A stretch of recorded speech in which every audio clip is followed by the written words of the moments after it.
서울 집값, 서울 부동산, 그리고 서울시의 한강 르네상스 및 일기 신도시 재건축 뉴스를 보면 꼭 댓글로 달리는 지적이 있습니다. 서울 빼고 지방은 다 죽는다. 서울만 살리면 그만이냐? 지방은 어떻게 돼도 상관없고. 서울도 살리고 지방도 살리면서 특색 있게 공존하는 그런 개발이 필요할 텐데 과연 우리나라는 그렇게 할 수 있을까요?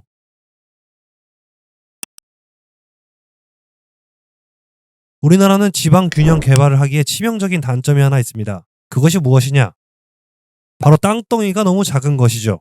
안 그래도 작은 한반도가 반토막 났고 서울부터 부산까지 320km밖에 안 되니 이게 대한민국이 서울공화국이 된 이유입니다. 미국 지도를 보면서 한번 생각해 보시죠.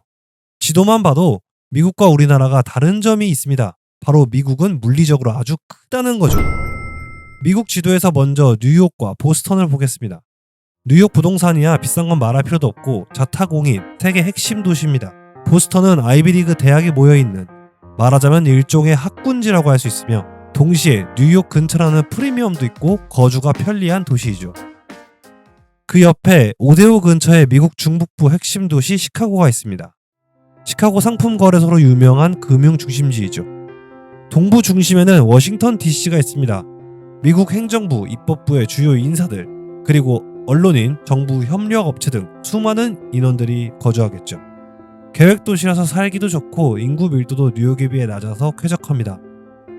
남쪽으로 내려가면 마이애미라는 그림 같은 해변 도시가 있죠. 이곳에서 서쪽 약 2000km 정도 떨어지면 요즘 미국에서 인구 증가율로 캘리포니아를 앞지른 텍사스가 있습니다. 이민자를 잘 받아주지 않고 기업에게는 파격적인 세제 혜택을 주는 곳이라 기업과 사람이 몰려서 미국에서 가장 활력 있는 도시가 되어가고 있죠. 또 서쪽으로 가면 우리가 잘 아는 로스앤젤레스, 그리고 빅테크 기업의 요람, 샌프란시스코가 있고 유흥과 환락의 도시 라스베가스가 있습니다. 그 아래에는 미국 은퇴자들이 뽑은 살고 싶은 도시 1위 샌디에고도 있죠. 서북쪽으로 가볼까요? 스타벅스로 유명하며 아름다운 스카이라인을 지닌 대도시 시애틀이 있습니다. 시애틀 근처에는 캐나다 제1도시 밴쿠버가 있기 때문에 같은 생활 권역으로 묶일 수 있겠네요. 제가 갑자기 지도를 보면서 미국 얘기를 한 이유가 뭘까요? 미국의 광역도시들은 서로서로 멀리 떨어져 있습니다. KTX 타고 45분 정도면 도착하는 그런 서울 대전 간의 거리가 아니죠. 그래서 다른 한 곳이 타 도시의 확장에 흡수되지 않습니다. 절대적인 거리가 있기 때문에 대도시를 이루는 핵심 시설과 인프라가 독립적으로 존재하며 당연히 뒷받침하는 인력 또한 유출되지 않고 개별적으로 존재할 수 있죠. 그만큼 미국에서는 살만한 곳이 많다는 뜻이며 개인으로 하여금 경제적 도전과 성취를 위해서 뛰어들 만한 경기장이 이렇게 많이 있다는 뜻이 됩니다. 이를 피라미드라 칭해보겠습니다. 뉴욕이라는 피라미드에서 헤어 디자이너가 되려 도전했으나 이래저래 경쟁 때문에 실패해버렸다 치겠습니다. 그러면 저기 아래 마이애미로 간 다음에 해변가에 수제버거집 차리고 다시 도전할 수 있겠죠. 또는 텍사스에 가서 총기샵에 직원으로 들어간 다음 총기 전문가가 되기 위해 처음부터 일을 배울 수도 있겠습니다. LA에서 배우가 되기 위해 도전하거나 시카고에서 투자회사에 들어가 커리어를 쌓을 수도 있겠죠. 그리고 그들 중 어느 한 곳에서라도 무언가 성취할 수 있다면 이 거대한 피라미드 중 한 곳에서 나의 터전을 일굴 수 있게 되는 것입니다. 이런 상황이 우리나라에서는 조금 힘들게 작용합니다. 한국 사회에서는 아직 사회적으로 선망받는 직업과 그렇지 않은 직업의 인식 차이도 크고 기성세대가 바람직하다고 여기는 테크트리가 분명히 존재하기 때문에 이것에서 이탈하거나 실패하여 뒤처지는 것을 굉장히 공포스럽게 여깁니다.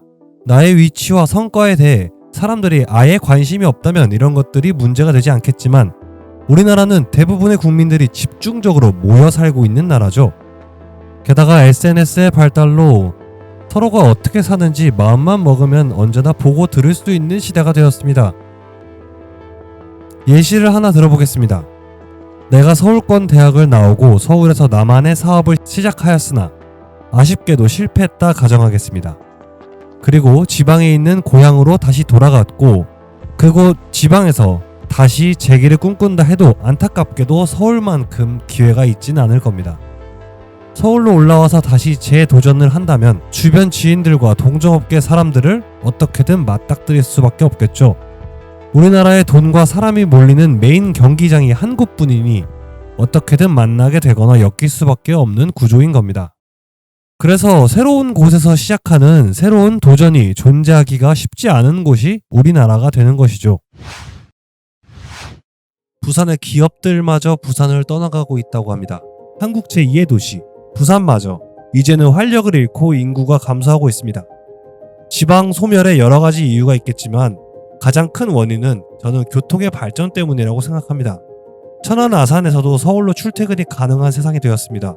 서울과 수도권이 충청도와 강원도, 경상북도의 인프라를 빨아들이고 있고 지방분들이 고향에서 계속 살아도 될 이유를 가져가고 있습니다. 부울경 지역에서의 수도권 접근성이 점점 좋아지고 부울경의 인프라와 인적 밀집이 수도권에 비해 경쟁력을 잃어가고 있기에 사람들 또한 수도권으로 빠져나가고 있는 것이죠. 지방을 수도권과 더 빠르고 원활히 이어주기 위해 교통을 발전시켰는데 이것이 역설적으로 지방을 흡수당하게 만드는 것입니다. 그렇다면 어떻게 해야 할까요? 우리는 홍콩과 싱가포르처럼 마치 도시 국가들처럼 모두가 서울이라는 큰 피라미드만 바라보며 살아가야 할까요? 그럴 순 없죠.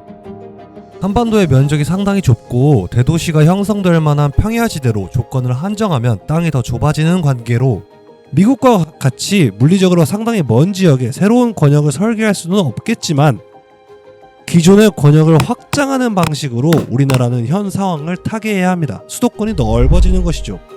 수도권 서북부에서부터 경기 서남부 천안, 세종, 대전을 아우르는 권역이 앞으로의 발전축이 될 것입니다.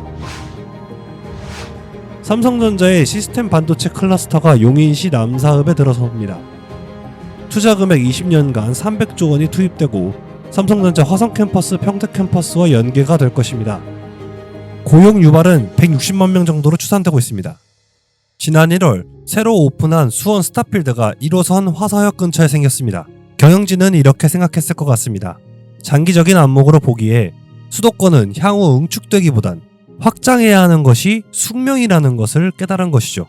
기업들이 움직이는 것에는 그럴 수밖에 없는 당위성도 있을 것이고 그들의 움직임 자체가 새로운 패러다임이 될 수 있기에 자의 반, 타의 반으로 그러한 결정을 하였다고 생각합니다. GTX ABC 노선 그리고 2030년대에 촘촘하게 완성될 도시철도 계획 또한 장기 플랜의 일부입니다. 33년까지 계획된 기존 철도, 지하철 노선 연장과 GTX 그리고 경전철 노선을 보시면 이해에 도움이 될 거라 생각합니다. 서울을 위한, 서울에 의한, 오직 인서울을 위한 사회를 만드는 1극 형태의 국토 개발은 우리 사회의 많은 문제를 현재 야기하고 있습니다. 이를 개선한다는 명목으로 2000년대부터 정반대의 스탠스인 지방균형 개발 정책이 있었는데요. 세종시와 같은 개발이 공무원 도시를 탄생시켰으나 역시 허허벌판에 갑자기 삽을 꽂고 계획도시를 만드는 것은 외따로 떨어진 점조직 같은 도시만 만들어냈을 뿐 부울경과 같은 하나의 큰 권역을 형성하는 것은 역부족이었습니다. 그래서 이 양극단 방식에서 중간적 성격을 가진 수도권 확장이 그나마 나은 대안으로 여겨집니다. 미국의 동부 해안 인구 밀집 지역, 중국의 해안가 지역 일선도시 클러스터와 같은 그런 광역 대도시망을 만드는 것이 우리나라에겐 차선책이 될 거라 생각합니다. 현 정부의 메가서울 구상이나 30년대 교통망 구축이나 모두 장기적으로는 수백 킬로에 달하는 거대한 메트로폴리탄 권역을 만들기 위한 플랜이라고 생각됩니다. 서울에 가고자 하면 쉽게 갈 수 있으나 서울에서 굳이 거주할 필요는 없는 그런 도시망을 만든다면 과한 인구 밀도로 인한 단점은 상쇄하고 인프라 밀집의 장점은 살릴 수 있지 않을까요? 지방으로 옮길 수 있는 것은 다 옮기고 자원과 일자리 또한 배분하자! 라는 구호는 듣기만 좋고 현실성은 없는 외침이라고 생각합니다. 명분도 있고 듣기에도 정의롭고 좋지만 단지 그것뿐이죠. 구매력과 인구 밀집 그리고 규모의 경제를 만들 수 있어야 일자리와 학군 그리고 인프라가 모여들 수 있습니다. 인프라가 모이면 더더욱 시너지가 증폭될 테니 도시의 활력과 성장에 도움이 되겠죠. 인프라 밀집으로 인한 장점은 살리고 인구 밀집으로 인한 단점은 상쇄할 수 있는 그런 도시 계획과 주거 계획이 절실해지는 작금의 대한민국입니다. 오늘 준비한 영상은 여기까지입니다. 다음에도 여러분들께 도움을 드릴 수 있는 영상 준비해서 찾아뵙도록 하겠습니다. 지금까지 프로비던스였습니다.